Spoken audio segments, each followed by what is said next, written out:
Hello friends, नमस्कार। एक बार बहुत स्वागत करेंगे आपके अपने YouTube channel GDS GK classes में। तो साथियों, आज की इस वीडियो में हम स्टार्ट करेंगे उत्तर प्रदेश पुलिस कांस्टेबल 2024 का जो री एग्ज़ाम होने वाला है। इसके लिए काफ़ी ज़्यादा इंपॉर्टेंट क्वेश्चन करेंगे, जिसमें 38 क्वेश्चन आपको दिए जाते हैं और वो 38 क्वेश्चन ही आपके एग्जाम में पूछे भी जाते हैं।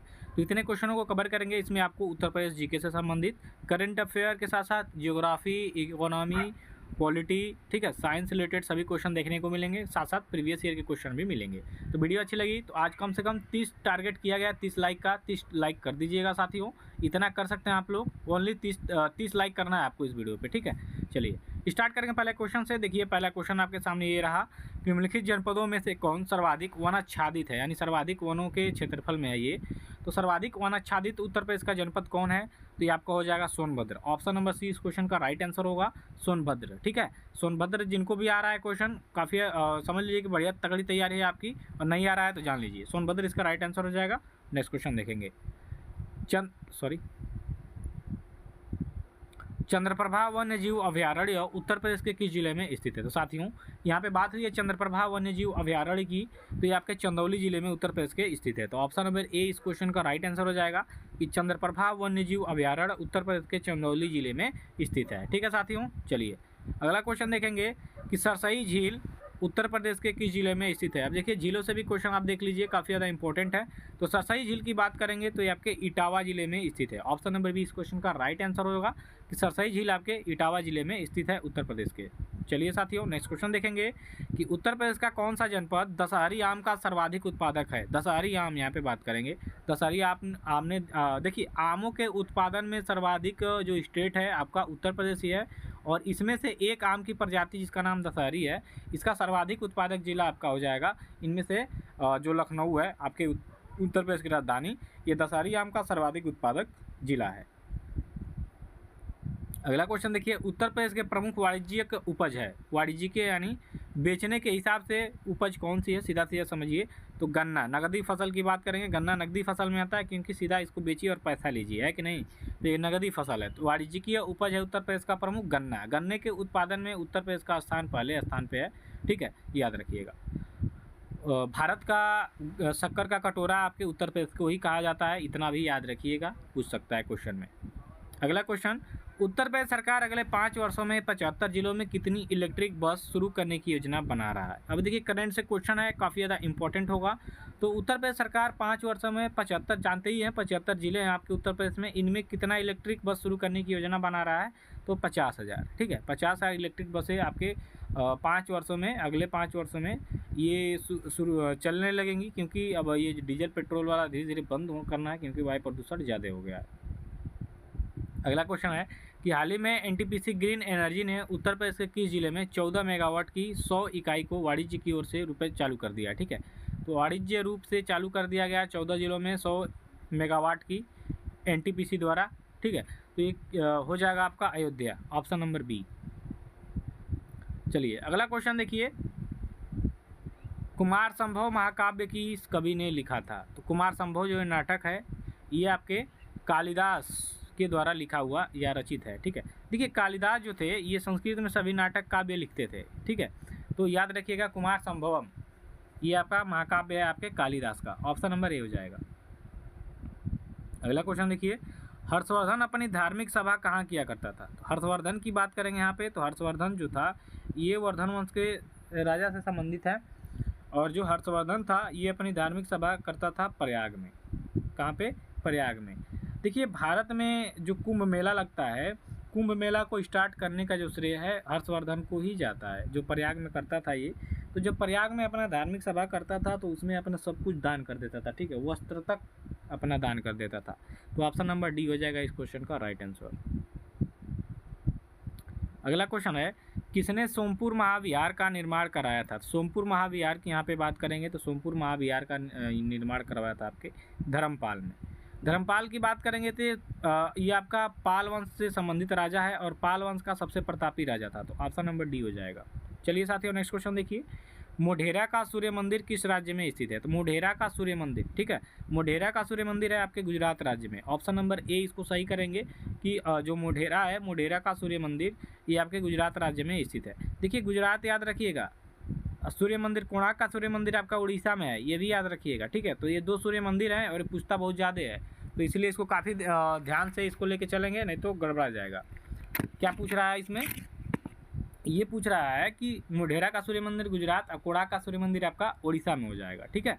चलिए अगला क्वेश्चन देखिए, एलोरा के कैलाश मंदिर का निर्माण किसने करवाया था। ये आपके उत्तर प्रदेश बीएड के एग्जाम में पूछा हुआ प्रश्न है। तो एलोरा के कैलाश मंदिर का निर्माण कराया था किसने, कृष्ण प्रथम ने। ऑप्शन नंबर ए इस क्वेश्चन का राइट आंसर हो जाएगा आपका। चलिए नेक्स्ट क्वेश्चन देखिए, दिल्ली सल्तनत का वह प्रथम सुल्तान कौन था जिसने अस्थायी सेना रखी थी। तो अस्थायी सेना रखने वाला दिल्ली सल्तनत में कौन शासक हुआ, आपको ये बताना है।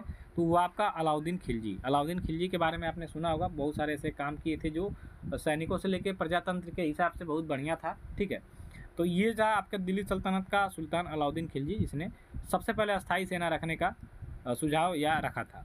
अगला क्वेश्चन है, सल्तनत काल में भू राजस्व का सर्वोत्तम ग्रामीण अधिकारी कौन होता था। तो सल्तनत काल की बात करेंगे तो इसमें सर्वोच्च गांव का जो भू राजस्व का ग्रामीण अधिकारी होता था उसको चौधरी कहा जाता था। क्या कहा जाता था साथी को, चौधरी। तो ऑप्शन नंबर बी इस क्वेश्चन का राइट आंसर होगा। अगला क्वेश्चन देखिए, किस गवर्नर जनरल के कार्यकाल के दौरान भारतीय राष्ट्रीय कांग्रेस बनी थी। तो भारतीय राष्ट्रीय कांग्रेस आपकी 1885 ईस्वी में बनती है, ठीक। और इस समय जो भारत के गवर्नर जनरल थे यानी वायसराय बोलेंगे, ठीक है, वायसराय कौन थे आपके, तो ये थे आपके Lord Dufferin. Option number B इस क्वेश्चन का राइट आंसर हो जाएगा, ठीक है। कि किस गवर्नर जनरल के कार्यकाल के दौरान भारतीय राष्ट्रीय कांग्रेस की बनी थी, तो लॉर्ड डफरिन के शासनकाल में। और 1885 में भारतीय राष्ट्रीय कांग्रेस की जो ये पार्टी है बनी थी, एओ ह्यूम ने बनाया था।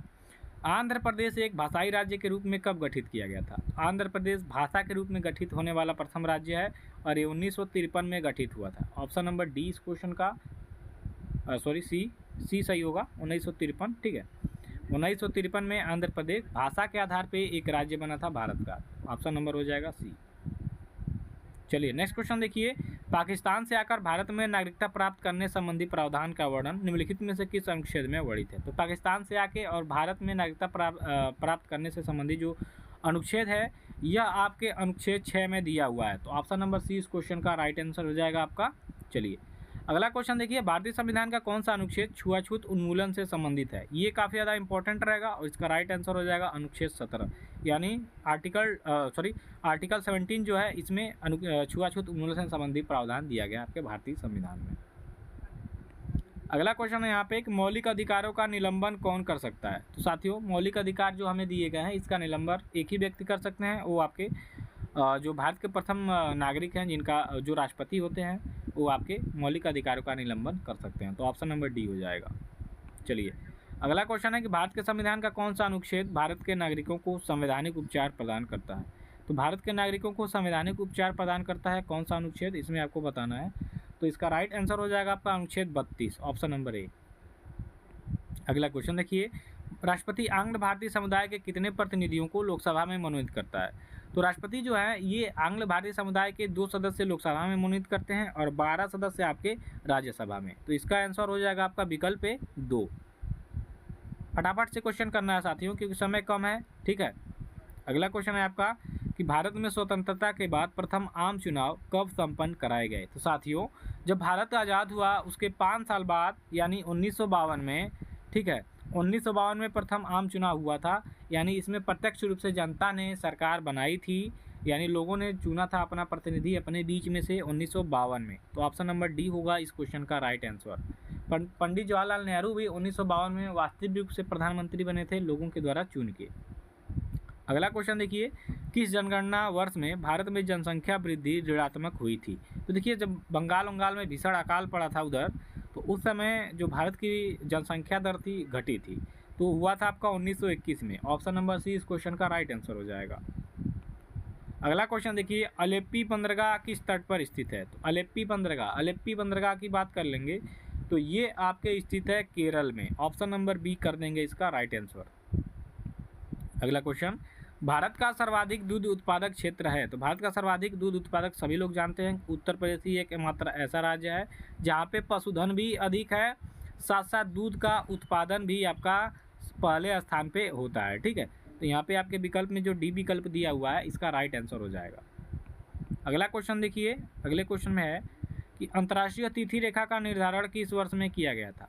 तो अंतर्राष्ट्रीय तिथि रेखा जो है आपका GMT वाला, इसका निर्धारण आपका कब किया गया, ये आपको बताना है। तो ये किया गया था 1884 में, है कि नहीं। 1 घंटा, अगर जो 1 घंटा में 4 डिग्री वाला, है कि नहीं। चलिए अगला क्वेश्चन देखिए, भारत में सबसे बड़ा कपास उत्पादक राज्य कौन सा है। तो भारत में सबसे ज़्यादा कपास का उत्पादन होता है आपके गुजरात राज्य में। तो ऑप्शन नंबर डी इस क्वेश्चन का राइट आंसर हो जाएगा कि भारत में सबसे बड़ा कपास उत्पादक राज्य है आपका गुजरात। नेक्स्ट क्वेश्चन देखिए, जैव विविधता यानी बायोडिवर्सिटी संरक्षण निम्न में से किसके लिए महत्वपूर्ण है। तो जैव विविधता संरक्षण ये आपके जीवों के लिए, ठीक है, जो अचानक से संकटग्रस्त की स्थिति में आ जाते हैं, इनका दोहन ज़्यादा हो जाता है या उनकी स्थिति कम होने लगती है, तो ये जैव विविधता संरक्षण के अंतर्गत आ जाते हैं। तो महत्वपूर्ण है जीवों के लिए जैव विविधता संरक्षण। तो ऑप्शन नंबर बी होगा इस क्वेश्चन का। अगला क्वेश्चन है, लेटराइट मिट्टी पाई जाती है। तो साथियों लेटराइट मिट्टी की बात कर लेंगे तो ये सर्वाधिक महाराष्ट्र में पाई जाएगी, ठीक है। 1,26,000 वर्ग किलोमीटर में फैली हुई है। कौन, महाराष्ट्र में नहीं, ये टोटल भारत में की बात कर रहे हैं। टोटल भारत में लेटराइट मिट्टी जो है ये 1,26,000 वर्ग किलोमीटर में असम कर्नाटक पकड़े हुए ऐसे फैली हुई है ये। तो ऑप्शन नंबर सी हो जाएगा, याद रखिएगा। अगला क्वेश्चन, निम्नलिखित में से कौन सी नदी डेल्टा का निर्माण नहीं करती है। तो इनमें से आपको बताना है कि कौन सी ऐसी नदी है जो डेल्टा का निर्माण नहीं करती है। तो आपकी जो नर्मदा नदी है ये डेल्टा का निर्माण नहीं करती है। तो ऑप्शन नंबर डी होगा। चलिए अगला क्वेश्चन है, उत्तर प्रदेश का विशालतम संग्रहालय कहाँ पर स्थित है। तो उत्तर प्रदेश का विशालतम संग्रहालय ये आपके लखनऊ में ही स्थित है। ऑप्शन नंबर ए इस क्वेश्चन का राइट आंसर होगा। अगला क्वेश्चन है, डॉक्टर भीमराव अंबेडकर संग्रहालय कहाँ स्थित है। तो डॉक्टर भीमराव अंबेडकर आपके रामपुर में स्थित है। ऑप्शन नंबर बी हो जाएगा।